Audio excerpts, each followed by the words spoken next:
अगर उनकी नीयत लॉ एंड ऑर्डर को दुरुस्त करना है तो अच्छी बात है, वरना किसी खास लोगों को निशाना बनाना है। चार लुटेरों ने 4 को लूट लिया था, जी। तो हम लोगों ने कहीं ऐसा तो नहीं योगी का 2 पॉइंट बिहार में भी कि जो लोग चुने गए थे वो चले गए हैं, लेकिन जिन लोगों ने चुना था उनको, वो लोग अवाम जनता मेरे साथ है। आप देखना शुरू कर दिए हैं सच एक्सप्रेस। आज को बता दें कि मेरे साथ इस समय अमौर के विधायक मौजूद हैं। इनसे हम तमाम मुद्दों पे बात करेंगे और सबसे पहले आपका मैं सिर्फ स्वागत अमर का विधायक यहाँ मौजूद नहीं हूँ, है। जी, हमारे यहाँ पर देखिए बायसी के विधायक हैं जनाब गुलाम सरवर साहब, जी। ये मुर्शिद साहब हैं, 3-3 पूर्व मंत्रियों को शिकस्त देकर आए हैं, जोकीहाट के विधायक हैं।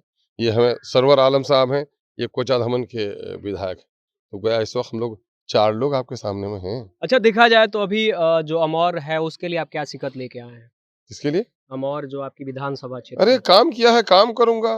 जनता के आशाओं पर अमर वैसा का नया निर्माण करूँगा। देखा जाए तो जिस तरह से आपकी पार्टी जो है बिहार विधानसभा में बढ़त बनाती जा रही है, आगे क्या-क्या बढ़त तो नहीं करतब बनाई रहेंगे? हमने, पुरानी स्थिति को हमने स्थापित कर दिया। जी, 4 लुटेरों ने 4 को लूट लिया था, जी, तो हम लोगों ने चारों जगह पर हम उस वक़्त भी गमगीन थे, लेकिन हमें आशावान भी थे जी। कि जो लोग चुने गए थे वो चले गए हैं, लेकिन जिन लोगों ने चुना था उनको, वो लोग अवाम जनता मेरे साथ है, तो उस पर हमको विश्वास था और जनता ने बड़ा सम्मान दिया है हमारे को। लेकिन देखा जाए तो कहीं न कहीं इस बार के विधानसभा में महागठबंधन की जो स्थिति थी, कहीं न कहीं डामाडोल थी। आखिर वजह क्या हो सकता है इसमें? शुरू दिन से ऐसा लगा कि महागठबंधन जो लोग इंडिया ब्लॉक के लोग हैं, जी, ये लोग सत्ता के लिए कम लड़ाई लड़ रहे थे, ये लोग विपक्ष में बैठने ही की लड़ाई लड़ रहे जी, थे। इनका मन भी था, इनका जो पूरा कामकाज का तरीका था, जैसा पहले ही से इसने मान लिया था कि मुझको विपक्ष में बैठना है। जी। वरना ही अगर इसकी ये नीयत न होती, तो एमआईएम जो उसके दरवाजे पे दस्तक देके आई, उसको समेट नहीं लेती क्या?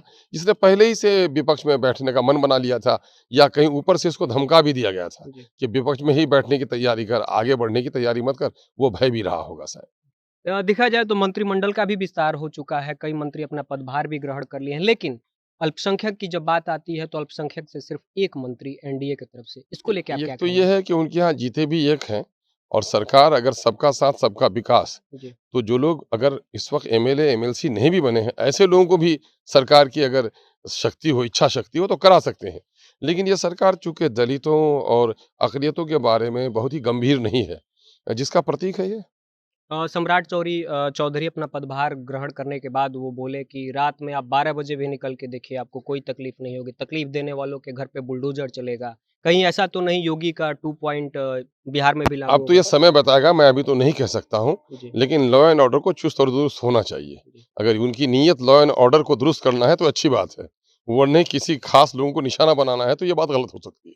आज देखा जाए 25 जो है 25 तारीख है और सभी देश के लोग का नज़र जो है अयोध्या की तरफ टिका हुआ है। आज शिखर पे ध्वजा फहराया जा रहा है, उसको लेके आप क्या कहना चाहते हैं? भई मैं ये कह रहा हूँ कि आप उस पर नज़र फिरने की मैं कह रहा हूँ कि सुप्रीम कोर्ट का फैसला आया, जी, अयोध्या में मंदिर का निर्माण हो गया।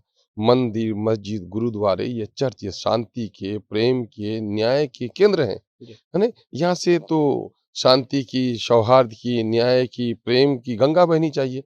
लेकिन बड़ी विडंबना है कि मंदिर और मस्जिद के नाम पर ही देश को लड़ाया जा रहा है। बहरहाल मंदिर में जो पूजा करें, मंदिर मस्जिद में लोग नमाज़ पढ़ें, अपने-अपने आस्था के अनुरूप अपना जीवन यापन करें लोग। लोगों को चाहिए हमारा सेकुलरिज़्म क्या है?